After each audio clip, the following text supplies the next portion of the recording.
Good afternoon. My name is Stella Natufe, and I work for the City of Chicago Department of Business Affairs and Consumer Protection. Welcome to the BACP Business Education Workshop webinar series. We have adapted our regular business education workshops at City Hall into these webinars until further notice. On behalf of our Commissioner, Rosa Escareno, I want to inform you that business license can be processed online by visiting chicagobusinessdirect.org. If you are a part of the BACP Entrepreneur Certificate Program, you can get credit for joining this webinar by sending an email to bacpoutreach@cityofchicago.org. If you want to learn more about this program, please visit chicago.gov/business education. To help guide your business and employees during Chicago's reopening process, please visit chicago.gov/reopening. Also, BACP and the City of Chicago's Office of Emergency Management and Communications created Shy Biz Emergency Alerts. You can opt in to receive targeted emergency alerts for the business community. If you are interested, please visit chicago.gov/Shy Biz Alerts. We would like to encourage all of our attendees to ask questions. Please use the chat box below and send your questions to all panelists. There will be a Q&A session at the end of this presentation. Today's webinar is entitled Keys to Business Planning, presented by Steve Bob, the Director of the Entrepreneurial Support Program at UIC College of Business. At this time, I will now turn this webinar over to Steve. Thank you very much. I am so glad to have this opportunity to share with you, and I hope that you will learn some things about business planning today. I've been helping entrepreneurs for a number of years. I've been at UIC almost 7 years, helping entrepreneurs both on campus and in the community grow their businesses. And today what I want to share with you is some information that I've put together over these years of helping entrepreneurs, things that I think will be helpful to you as you think about your business plan and the process of putting that together. So we named it Keys to Business Planning, and our agenda today, we're going to talk about the 3 key components of a business plan, and then I'm going to share some keys to business success that I hope will be helpful to you as you go through the process. I always enjoy starting with quotes, and here is a quote that I found from former President Eisenhower, also General Eisenhower from World War II. He stated that plans are useless, but planning is indispensable. As I have worked with hundreds of entrepreneurs over the last number of years, I have continued to see how important business planning is, and want to encourage you that I believe that it's super important that you have a written business plan to guide you through your startup and grow through your business.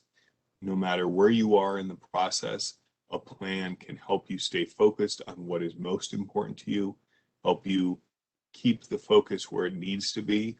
Obviously, we all live in a world where we get interrupted millions of times each week, and a plan is a tool to help us stay on task and come back to the most important tasks. And I will tell you that I have seen lots of entrepreneurs, some who thought that the plans were very helpful and some who thought that it wasn't. And I don't think there's anything that can guarantee you success as a business owner, but I can certainly tell you that it seems to me from my many years of experience that those who take the time to plan tend to be more successful. There are lots of factors that are beyond the ability of your planning, and so it's not a perfect tool, but it does seem to be a tool that helps provide you with some context and some structure around how to address the challenges that you will be confronted as a business owner. And so there are 3 main components that I have found that I think that every business plan needs to address. And so we'll start by talking about those. I'd like to start by asking you a question. What do you think this image is of? I know it's a little bit hard since we can't talk, but if a few of you would mind typing in the chat, what do you think this is a picture of? Someone can put it in the chat what they think this is. That would be really helpful.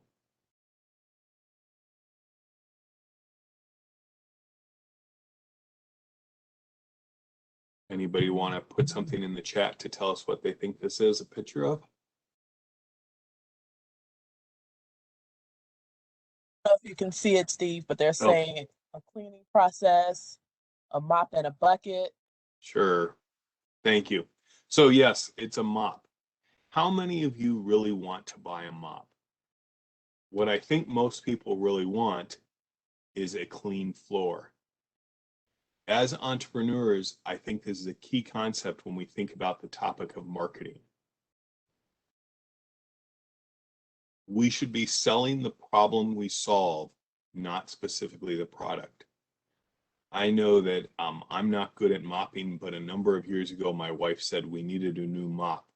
And I wasn't really sure why, but she wanted a tool to help clean the floor. She didn't really want a mop. I don't think too many of us really want a mop. But what we want is a tool to help us clean. You are going to be selling something. You want to understand what it is in the mind of the customer. What is the problem that you solve? The product that you sell, that's less important. It can be important, and you want to be an expert on what that product is and how it works. But the real thing that you will use to communicate most effectively with is when you can sell the problem that you solve, not necessarily the product. As we think about marketing, to me, I like to think about marketing as getting customers. And I really like a quote by a gentleman who started a company called Duct Tape Marketing. And he says that marketing is getting someone who has a need to know, like, and trust you. And I think that that's a good tool to remember what's so important about marketing. As you're putting together your business plan, your marketing section should talk about the industry that your business is in, should give some background about what you know about the industry, what's going on in the industry, what's going on with your competition, who is your competition. I don't think a marketing section is complete without a discussion about the competition and who are others selling similar and somewhat different products in the market, but what is it that they are doing. I think you need to come up with some numbers, and some numbers that are often used to talk about customers include what's called TAM, total addressable market. Typically, that's a very significant, very large number. The serviceable addressable market tends to be a more focused number. And then the serviceable obtainable market, the SOM, to me, that's what your goal is for your first year, for that year in business. These numbers need to make some logical sense together, going from larger to smaller. Recently, I worked with a gentleman who was looking to start a restaurant, and we looked at the total addressable market as being a community of a certain age demographic in the Chicago area. That was his TAM. That was a pretty big number. As I remember, it was somewhere between 2 and 3 million people. The serviceable addressable market, in his case, we decided to pick that same group of people, but in a much smaller geographic area, because people come to the restaurant, physically come, and so we're thinking somewhere around 3 to 5 miles from the restaurant. How many people live within that geographic area? That's people who realistically might come to his business, might take advantage of his business. And then the serviceable obtainable market is a number that in his case we used, I think it was 24,000, with the thought that his goal would be to have 2,000 customers a month or 500 customers a week. Now, your TAM, SAM, and SOM numbers might be completely different. These need to be customized for your specific situation, but I really think that it's important as you're putting together a marketing plan that you put some numbers in and really think about your market.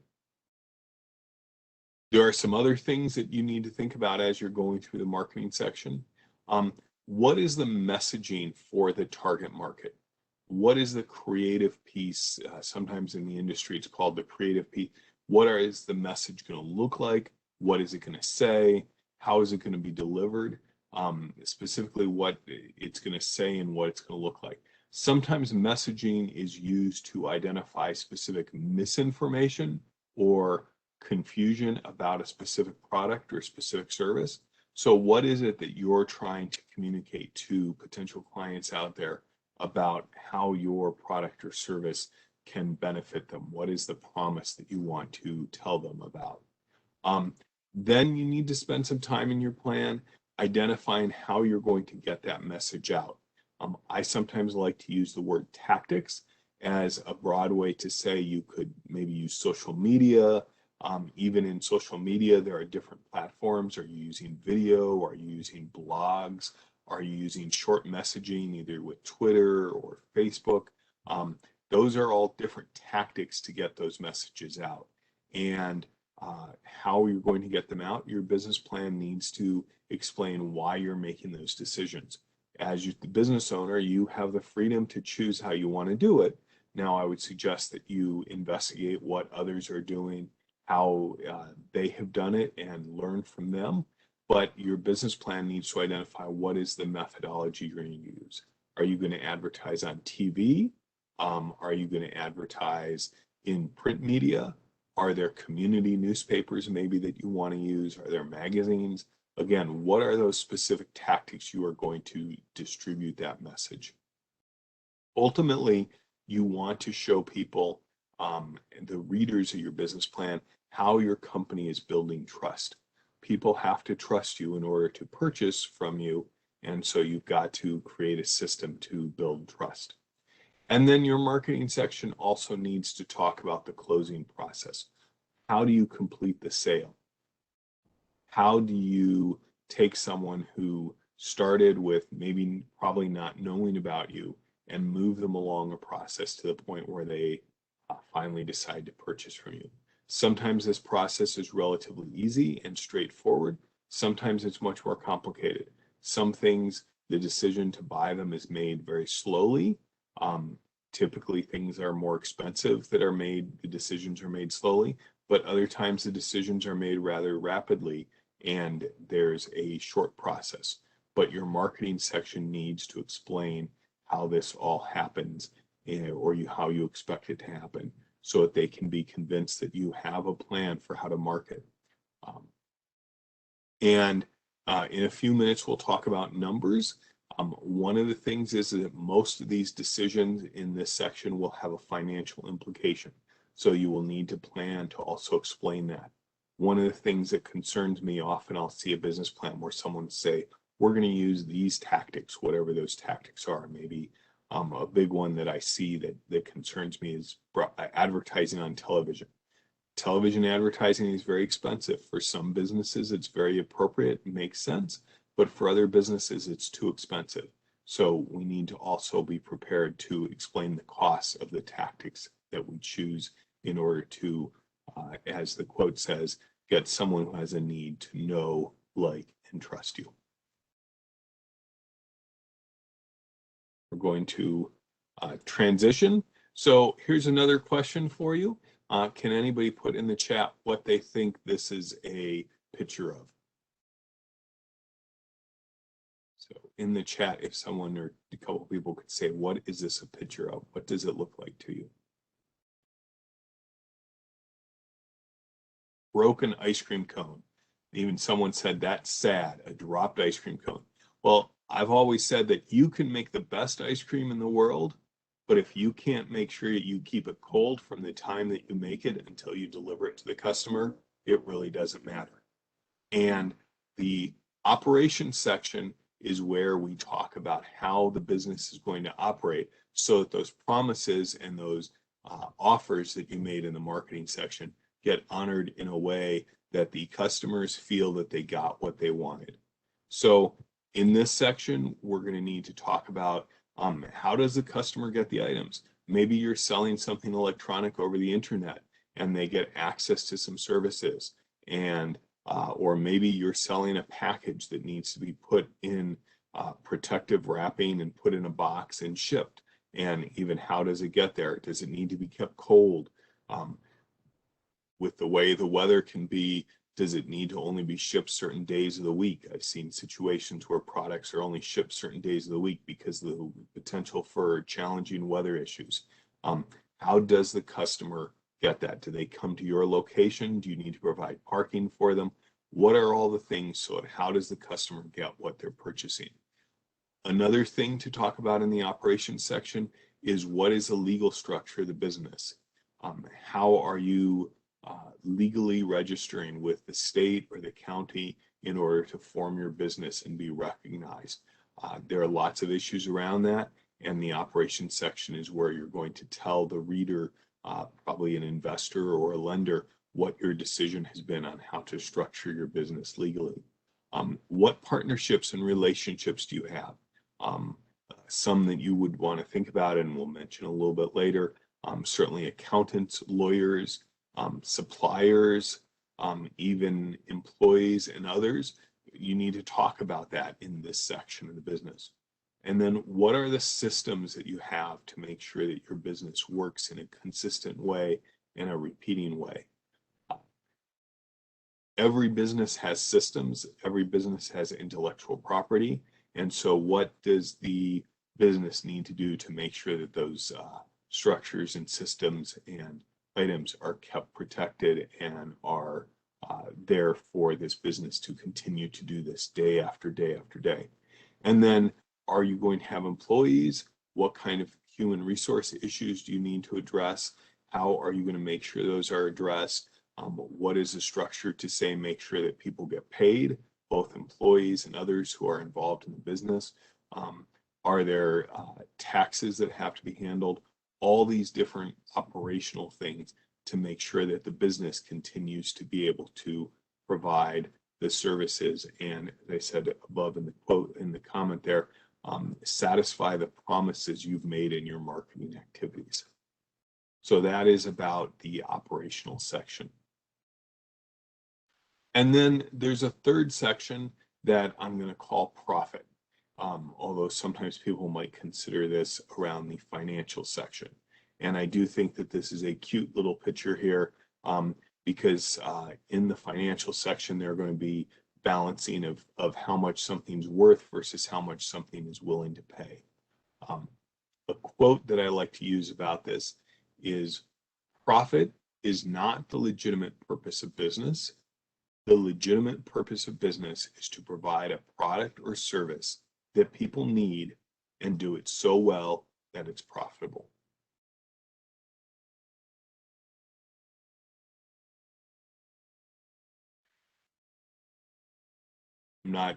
This is a quote that I just think speaks to the way businesses should operate, and most of them do work very hard to do this. And so I hope this will inspire you. The financial section really explains how the financial relationships are handled. And two things that need to be addressed, among other things, are that what customers pay is an appropriate price. And I've certainly seen situations where people maybe didn't charge the appropriate price, or people felt that they were being charged inappropriate prices, and that will have an impact on how customers respond to that business. And at the same time, vendors and employees also need to be appropriately compensated. If I don't pay my employees appropriately, they're not going to work very well for me. If I don't pay them at all, they're not going to come back. If I don't pay my vendors, whether that be the light company or the person who provided me the invoice, the inventory, then I'm not going to have those things for the next day, for the next time I need to use those to continue the activities of the business. So the financial section, or the profit section, is explaining those relationships. There is very little activity that goes on in the marketing or the operations section that doesn't have a financial implication. So there should be a lot of connection in your business plan explaining how I'm going to do this, how I'm going to spend money for this type of activity, and then that should show in the financial records, and then we'll see what the remains or the profit are. A key thing to think about is a document called a cash flow projection. One of the most important financial documents, I believe, is called a cash flow projection. And what this should show is the cash that's available at the end of every month. No investor or lender wants to see a situation where at the end of a month or at the end of a couple months projected that you're short on cash, because then they start to wonder, well, how are you going to make the decisions of not to pay somebody because you don't have the cash? And an investor or a lender doesn't want to be in a situation where you don't pay them back. Ultimately, you should see yourself as an investor in your business. So maybe you are just investing your time, but whatever you are doing, it is a decision of whether it's an appropriate investment, whether it's paying you back the way it is. And investors and lenders are going to be asking the same thing. Will I get paid back? And so everybody needs to be getting paid back.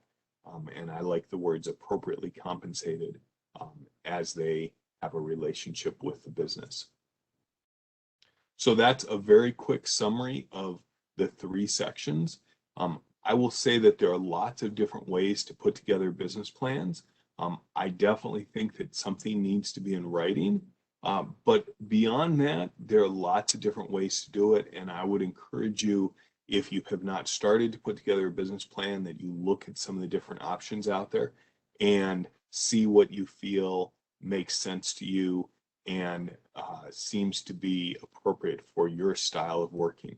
A couple of tools that I might suggest out there. I do, and if you want to follow up with me, and my contact information will be on the last slide, you can reach out to me, and I have a tool called Growth Wheel, which presents some different options and a different structure for how to identify parts of the business. Second, there is a very popular tool available out there called the Business Model Canvas. It's maybe a little more of a visual structure of a way to put together a business plan, but again, it can be used as an outline, as a structure to put together a business plan. And then on the internet, there are lots of templates out there that you can look at and see how they're structured. Most do have a section called marketing, most do have a section called operations, and most, I've chosen to call it profit, most have a section called finances. Those are, again, the 3 sections that I think that you must have and the 3 areas that you must cover. But whatever system works for you, you should put together some kind of structure. If you don't want to write it out in a narrative, if you just want to put together as an outline, I think that that's a functional format. Now, I will tell you that in working with entrepreneurs and in working with lenders and investors, but especially lenders tend to be pretty committed to seeing a traditional narrative form business plan. But again, if these 3 areas are covered, I think that most of them will be flexible. But in most cases, I think that for them to feel more comfortable, you would need to use a traditional format. But again, I just encourage you to take the time to put together notes and documents to support these different things, how customers will come to make a decision to purchase you, how the business will operate to satisfy those customers, and then how the financial section fits together so that ultimately there is a profit being generated. So what are some success keys that I have seen over the years? I like to start, of course, with some quotes, and I found this quote that I thought is very relevant. This is from the famous Albert Einstein. Try not to become a person of success, but rather a person of value. I have certainly seen that people of value, other people find them to be people they want to work with, and hopefully in business that will result in financial success. But what are some keys that I've seen of success? So the first one is people skills.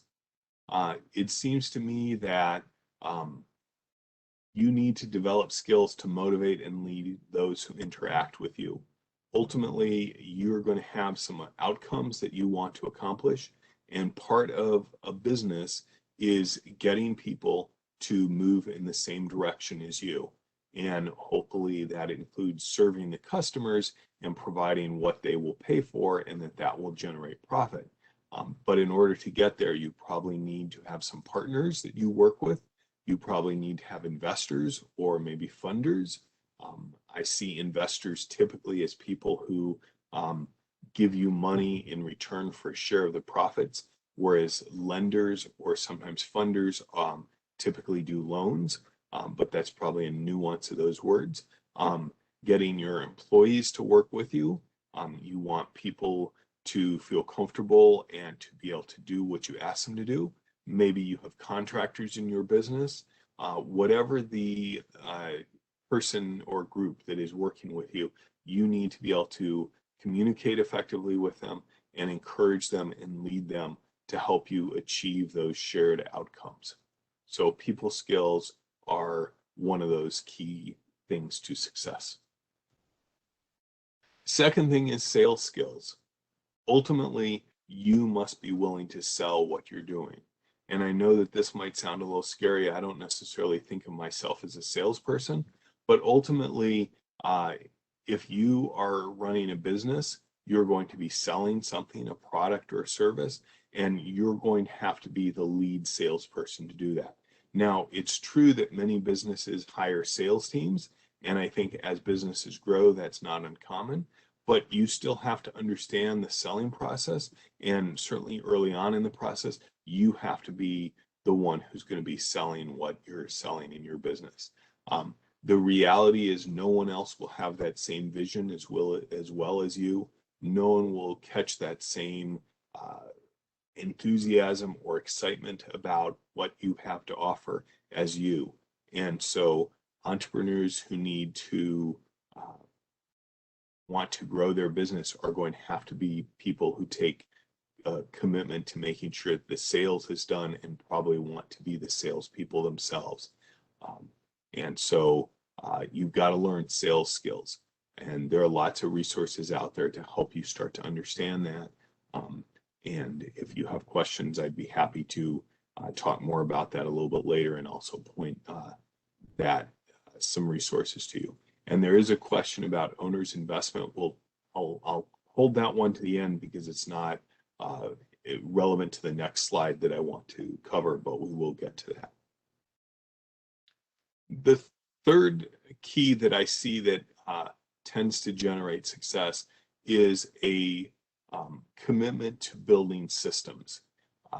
Many times when people start a business, they've got an idea, but often that idea needs to be structured in such a way that it can be done repeatedly and generate the same outcomes time and time again.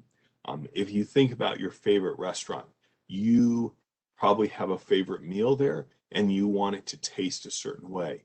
If you start going into that restaurant and it tastes a little bit different every time, you're going to start to be probably less excited about it. Sometimes it might taste great, sometimes it might taste so-so. That's not the kind of a restaurant that most of us want to go to. So there's got to be a system, whether that is to sell a product, whether it is to deliver a service, of how you make sure that you do that. Things about quality control come in here, and just a structure to train people, to help other people, your employees, and others who are working with you to make sure that they're providing a consistent product or service that people can count on having that same taste or that same feeling or the same outcomes. You need to have a process to be able to say to somebody, this is how we do, whether it's teaching or whether it's making a product, whether it's delivering something, there's got to be a way around how you do that. And I would suggest that most large businesses, this is one of the areas where they succeed at. They have a process. Now, it might not always be the best process. It might often frustrate you. I know there's a company that I've been a little annoyed with recently. I know their system. I don't like their system. It drives me nuts, but it's the system they've chosen and it does work most of the time. And so having systems is what can help you take your business to a much more successful situation. One of the things I would encourage you is just start writing down on a clean piece of paper what the process is to deliver what you're trying to deliver. And maybe you just start by occasionally writing a couple of hints down, things that you find helpful, and then you start to structure that into a document that explains how you deliver that, so it is consistent time and time again.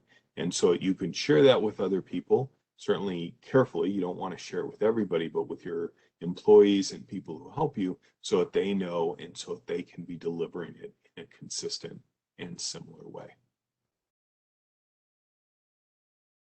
Another thing that key number 4 here is financial savvy.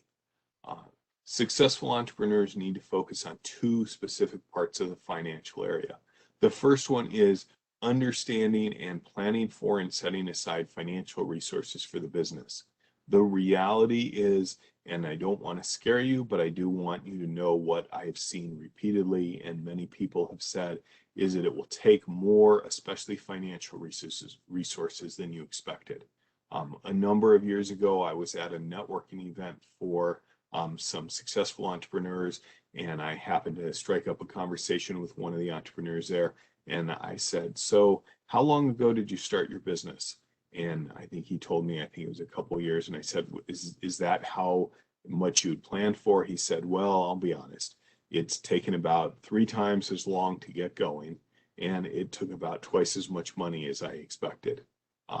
The reality is it will take more financial resources than you expect, and it will probably take more time, but you really need to make sure that you set aside financial resources.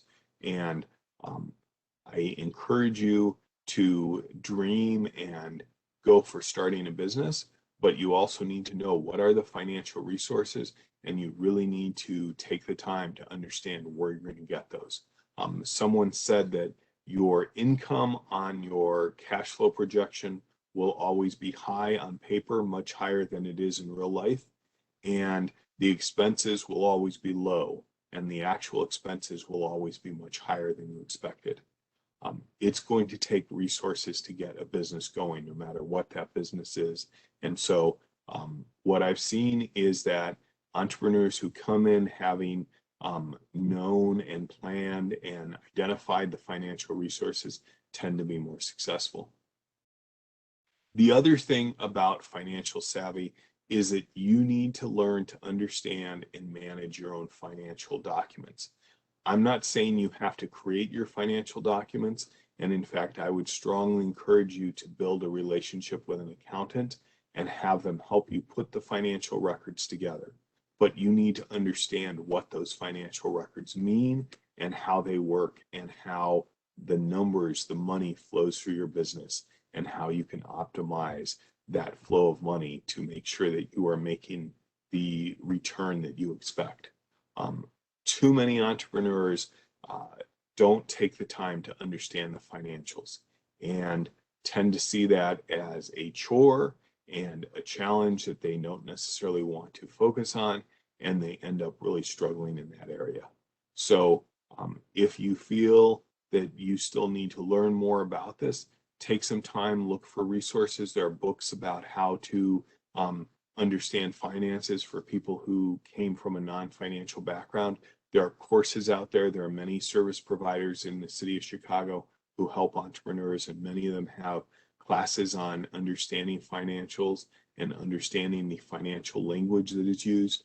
And again, repeatedly, I've seen that entrepreneurs who are successful understand their finances better than those who don't take the time and often struggle in their business. Numbers tell a story, and you need to be able to read those numbers. And your accountant is super important, but you've got to understand the documents that they're sharing with you. I would hope that you would only work with accountants who show you that they're willing to explain things to you.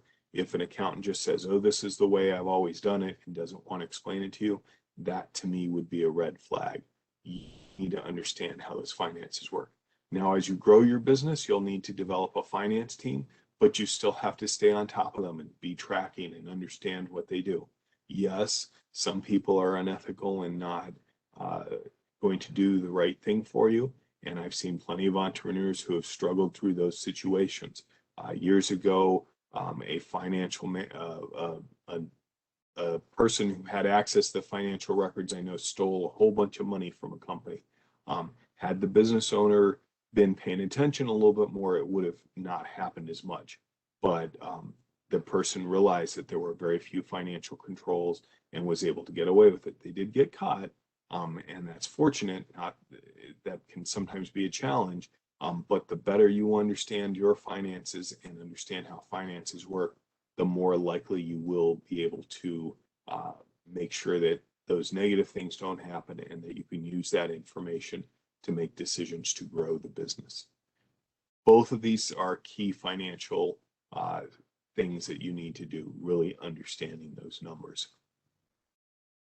Just a quote for the first one from Richard Branson of Virgin Enterprises, the British entrepreneur who's got lots of different ideas.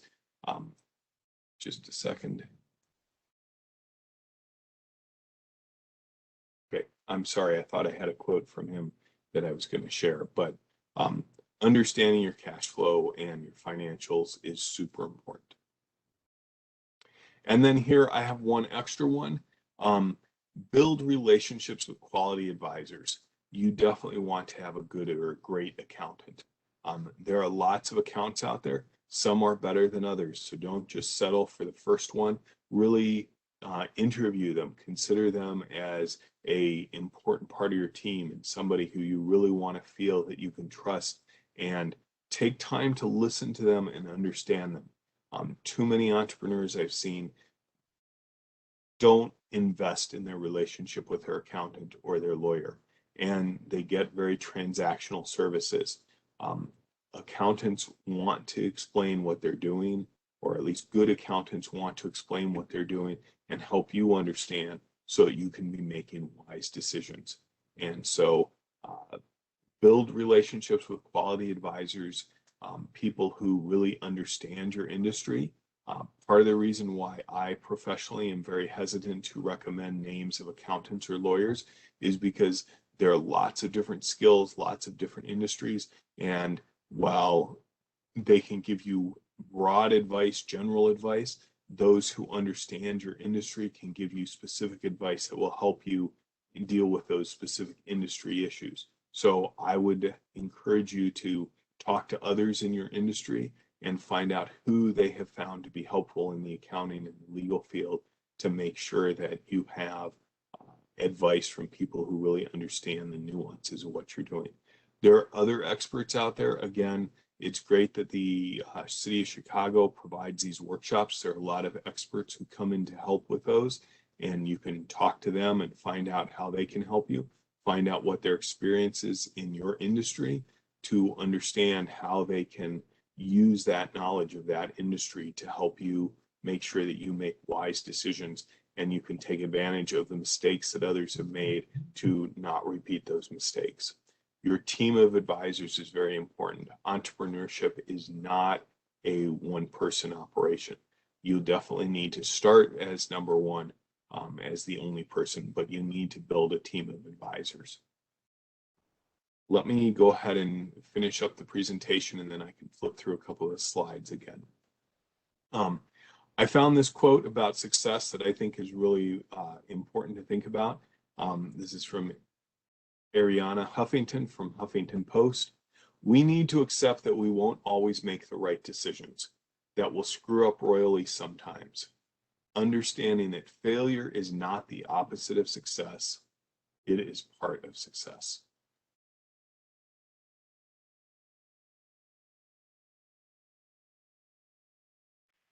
I'll take questions in a second, but I'll just say one of the things that I'm always shocked but have learned is very normal is that most entrepreneurs have failed at least once. And if you talk to many successful entrepreneurs and you get to know them and you start to really ask them some questions, you'll find out that this isn't their first business. that they've had another business or they've had 2 or 3 other businesses, and some of those weren't very successful, but they kept going. They used the information they learned from those failures to make sure that they didn't make the same mistakes again, and that they learned from that, and that they were able to use that to build on success.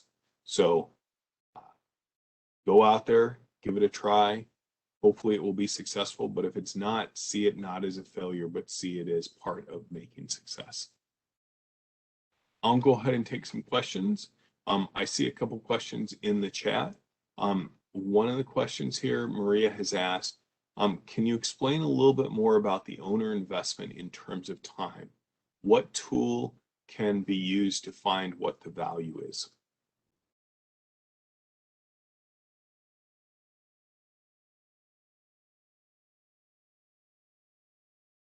If you need to borrow money for your business, which is not uncommon, most lenders want to know how much you have invested in the business.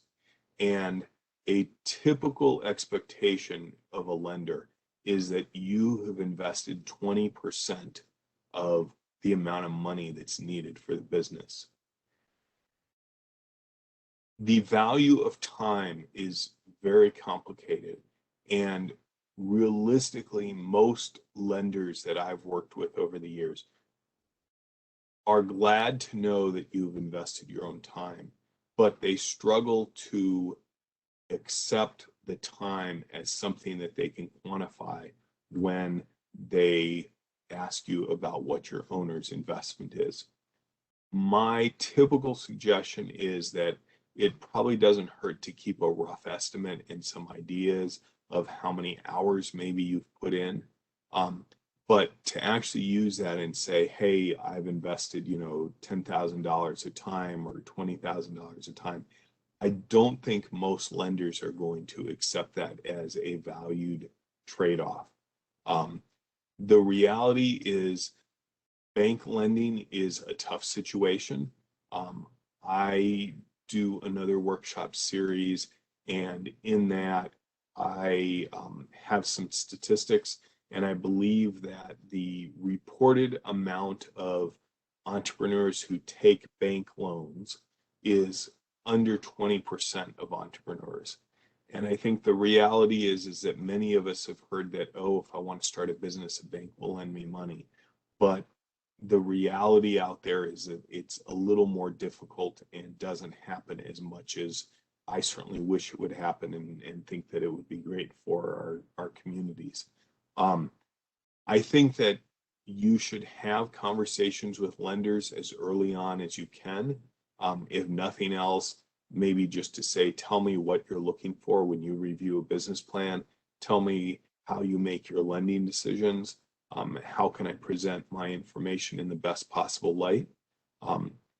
But know that certainly many of the entrepreneurs I've worked with, it took 3, 4, 6, 8 times of reaching out to different banks before they got a loan. Sometimes lenders do have programs that help, and sometimes people get loans earlier or easier, but often they're not the size that the entrepreneur was hoping for. And so I think you have to go into it knowing that lenders are going to be looking for a lot of information and a lot of proof about the success of the business. And often you're going to have to figure that out with the limited financial resources you have to actually start to show that there is what we sometimes call traction, or interest in the market to actually be paying for the product or service. Once you start to have sales, lenders and investors are much more interested in having a conversation. But before that, there are very few lenders out there who will actively be willing to lend you money. I wish that we could value time more, but there are certain things that are just really difficult for them to do and are not done as much. So I know that maybe that's not the answer you wanted to hear. One of the things is that entrepreneurship is a tough sport, and You have to be willing to go out there and get challenged and get beat up a little bit to try to make it work. Sometimes it really is a question of persistence and just hanging with it. And sometimes you can't necessarily justify that. Someone wanted to see key number 1, so I'll flip back through. People skills, again, being able to lead people to accomplish the outcomes that you're looking for. Entrepreneurs are sometimes people who are really good at producing a specific product or service. And I would encourage all entrepreneurs to really work on having improving their people skills because certainly people can start their business and keep it small, but if you want it to grow, you're going to have employees, you're going to have others that are working with you. And in order to do that, you're going to be able to have to be good at motivating them to accomplish what is important to you and probably do it in a way that they see it as part of their shared goals as well. So I hope that that was helpful, Antonia. I'm done a little bit earlier than I expected, so I certainly have time to ask or to answer more questions or to go back to any of the specific comments or slides. So feel free to put questions in the chat.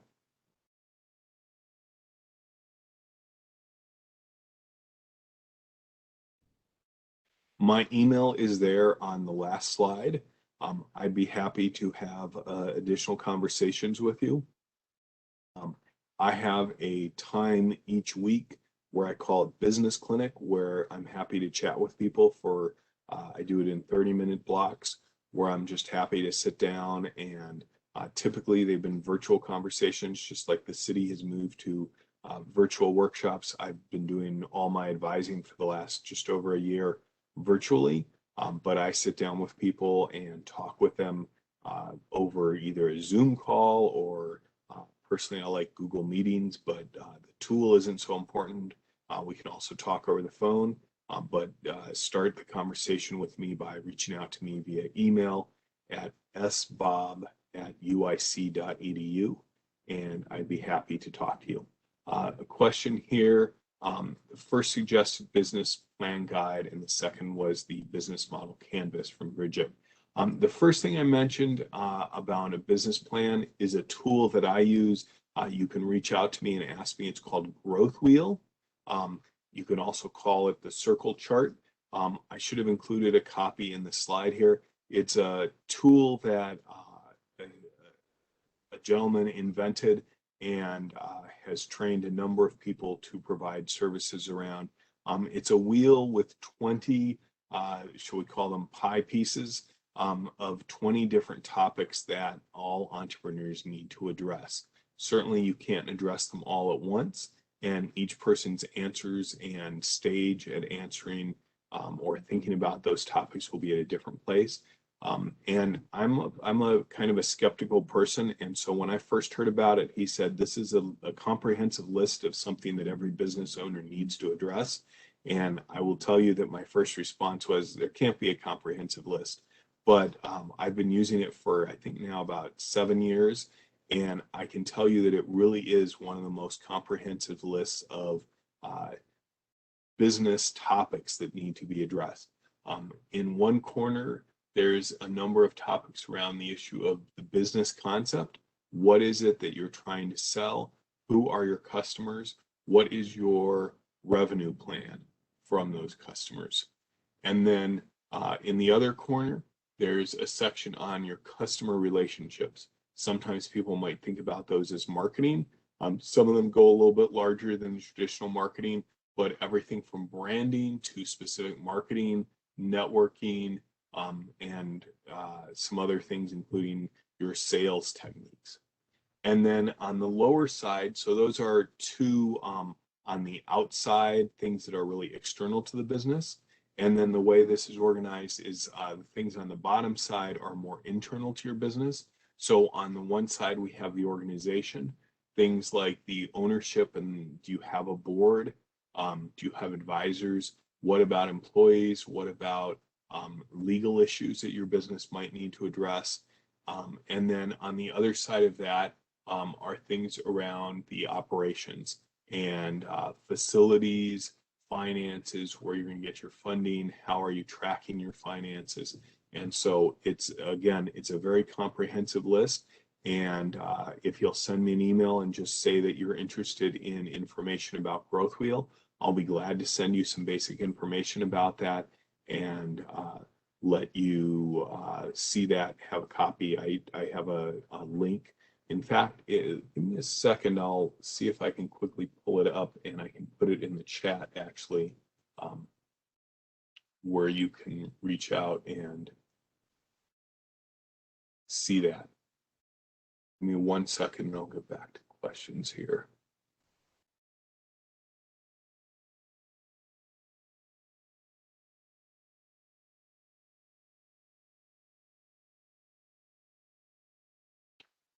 Just a second here.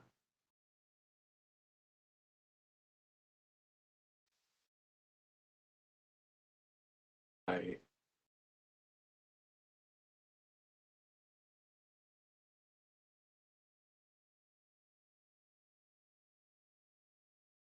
would have had this ready had I been thinking about this. I'm sorry. 1 more second here, we'll find this.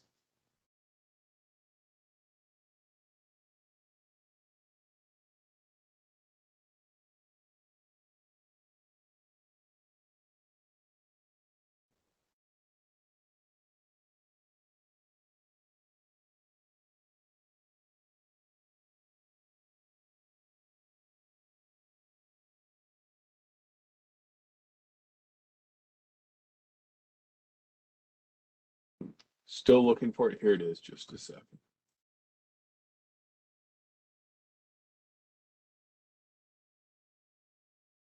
I'm going to put this in the chat. Okay. So I've just put in the chat to all attendees the link that you can use to access Growth Wheel. That's a URL that you can post in your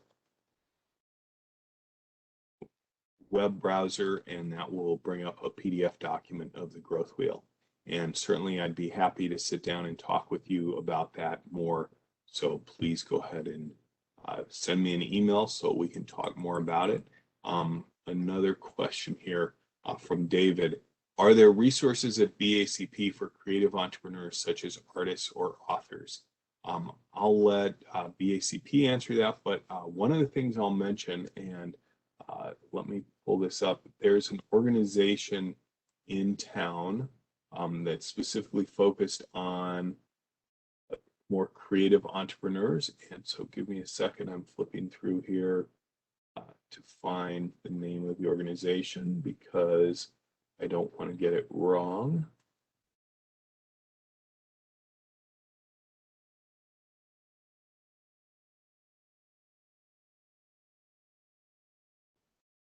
But one thing is just do a Google search for entrepreneurship assistance programs in Chicago.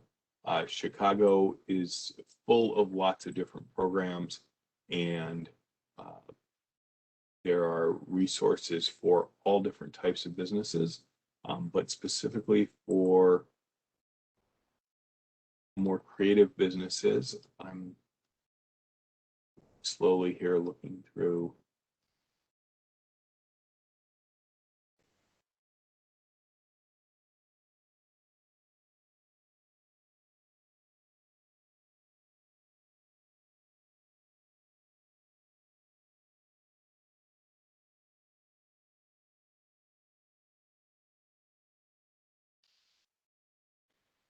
Sorry, I'm jumping through a bunch of old emails looking for this organization. When you want to find something, it's hard to find it. When you're not looking for it, it jumps out at you right away.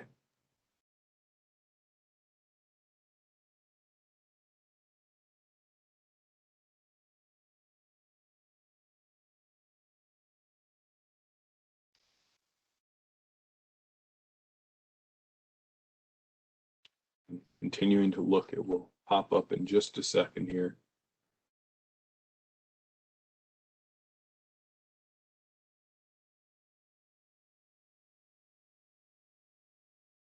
I didn't think it would take this long. I'm sorry. I'm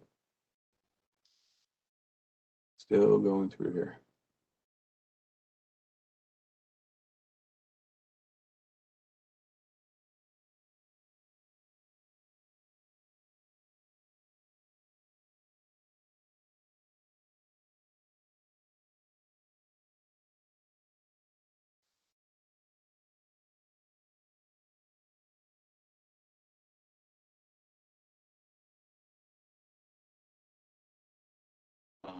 Sorry about this. I am going to have something in just a second.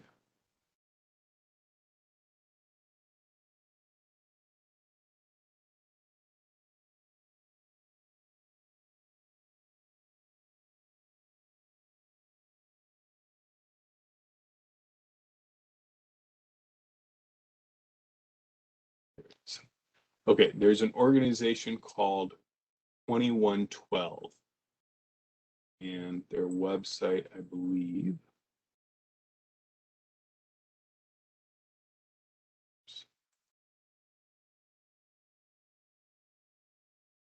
So 2112 is one of the organizations that more focused on creative entrepreneurs. So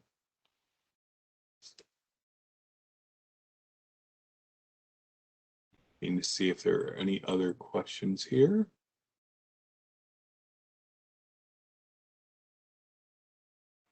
I do believe that my presentation will be posted on BACP's YouTube. So those are all the questions I see. I got a little bit more Questions time. in the Q&A box. Okay.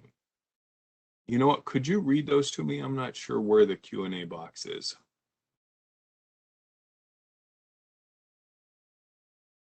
Where do you pull your demographic data from to give an estimate marketing numbers? Sure. I'm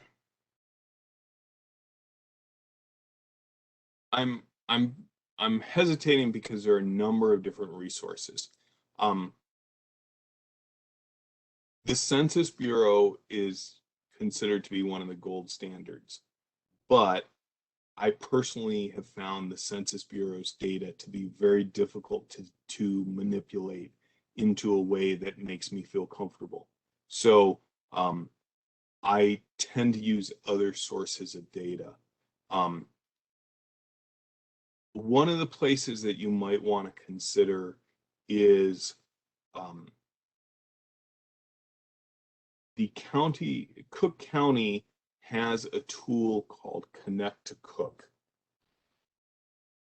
It's a little bit hard to find on the internet, but if you, and I'll just put the words in the chat, if you do a Google search and then if you select Connect to Cook, and then if you make sure that you're on the website, let me see if I can find the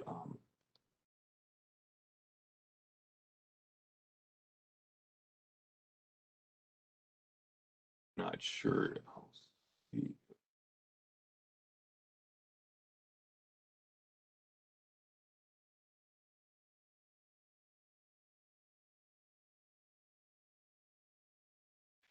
If you want to make sure that you're on the Cook County's website, and one of the things that I always know is it's going to ask you, there's going to be some kind of a pop-up screen to make sure that you agree to their privacy, or maybe it's probably not privacy, just how you're using it.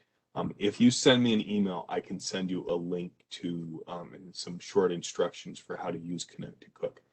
Connect to Cook is a place that I often use with people that have a physical location, and it has some other resources about that. There's a tool that you hear about in the media that if you have access to a research library like UIC's library or one of the other educational institutions in the city, you could probably get access to. Most of the research libraries do allow the public to come in and use their libraries. Now with COVID, I know things have changed a little bit, but historically, certainly if you can take a day off or get there during normal work hours, most of the large university libraries do allow the public to use them. And so there's a tool called iBiz World, and I'll put that in the chat. What iBiz World does is has information on specific industries. It's a relatively comprehensive list, but every time I get real excited about saying, hey, let's check out iBiz World, every so often there'll be someone who's in an industry that there is no report on iBiz World. But iBiz World has good broad information if they have a report on your industry, and there are probably 300 or 400 industries that they do have reports on. And that's something else that I could provide to you. You could reach out to me for that. There is a tool called Data Axle through the Chicago Public Library. It used to be called Reference USA. It has changed their names to Data Axle.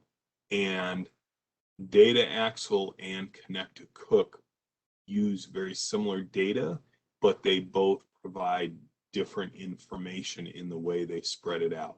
So it's just Data Axle. And so I've occasionally, two things that I've done with Data Axle is a number of years ago, I had a client come to me who wanted to sell a product to high-end hotels. And so using Data Axle, we were able to go in and identify what's called a NAICS code, which is a coding system for all business types, and identify the code for hotels, and then run a list of all the businesses that were coded as hotels within a certain geographic area. And there's a fair amount of flexibility there. And then literally you can download that information. There are some limits and there are some challenges, but it's not a bad problem. It's not impossible to work through it, where you can get some very specific information about specific businesses. But consolidating information, Connect to Cook, iBiz World, and then just doing a Google search. Sometimes you find stuff. There's a newer resource out there called Statista, I believe. I think it's Statista that puts out information that sometimes you find a good hit on. Certainly industry publications in your trade industry are worth seeing if they're available for free, either online. Some of the most interesting data that sometimes people use pops out at people. Like somebody will be doing an interview and say, oh, this is what we think is happening in the industry. And so that can be interesting information. Normally it's just a matter of digging around for information and you can find information. But then there are other times where, yes, I've had some situations where people thought, and I thought, oh, we'll find data really easily, and we really struggle to find data. But those are some of the ones that I use most commonly. Is there another question in the Q&A?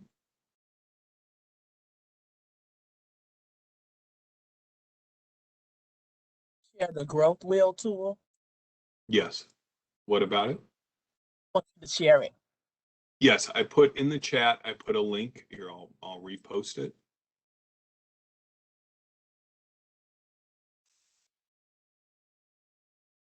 go.uic.edu/UICESP-GW360. And one of the things I suggest with the growth wheel is that you just use the 20 areas as 20 headers for putting together a narrative of your business plan. And I had another guy the other day say to me, yeah, I'm going to do a 3x5 card on this. And I'm like, yeah, do a 3x5 card for each of those 20 areas. You'll have a really good starting point.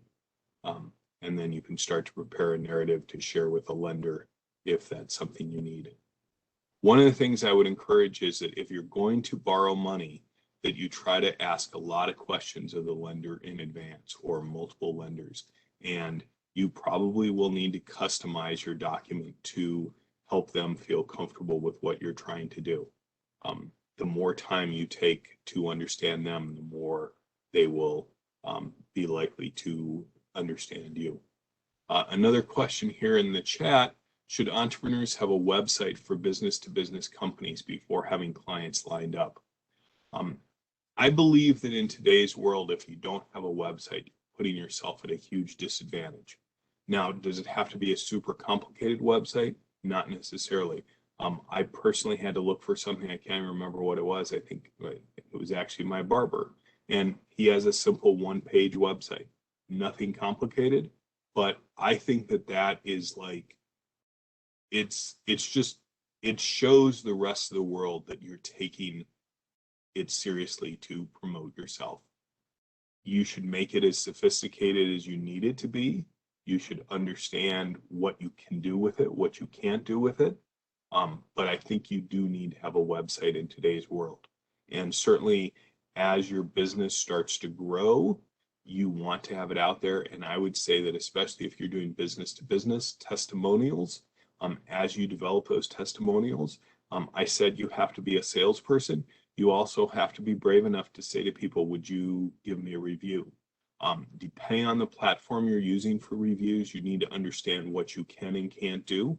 So some platforms are very adamant that you have to. There might be a few that say you're not supposed to ask for reviews. I don't know if I would totally agree with that, but certainly you might not be able to incentivize a review. And I certainly think that you need to be sensitive about that. But to just say to somebody, hey, would you, give me some comments, some feedback about what I did, and can I use that for marketing? We have become a society where we trust unknown people to give us reviews. So I don't think there are too many people out there who haven't, looked at a review on Amazon or on Yelp or some other service. Yes, they're imperfect, and certainly there are a lot of issues around them, but I think you should be willing to start and to ask. If you're doing business to business, I think that you've got to have a presence on LinkedIn as well. But certainly be glad to sit down and talk with you more about that. But yeah, a website, I think you've got to have a website because most of us are looking for things digitally. So are there other questions in the Q&A? There are no more questions in the Q&A. Sure. Well, if there aren't any other questions, again, I'm more than happy to sit down and talk with any of you. sbob@uic.edu is the way to reach out to me. At this time, the university is not asking for anybody to pay to have a conversation with me. So my services are at no cost at this time. Certainly, I do have to limit how many hours I give to somebody, but we can certainly talk more about that. And in most cases, that's not been a challenge for people, and be more than happy to work with you in any way I can. Thank you. Thank you, Steve, for your presentation. If you would like to receive credit for today's webinar and you are a part of the Entrepreneurial program, please send us an email to bacpoutreach@cityofchicago.org. To learn more about our upcoming webinars, please visit chicago.gov/business education. Thank you again, Steve. Thank you very much.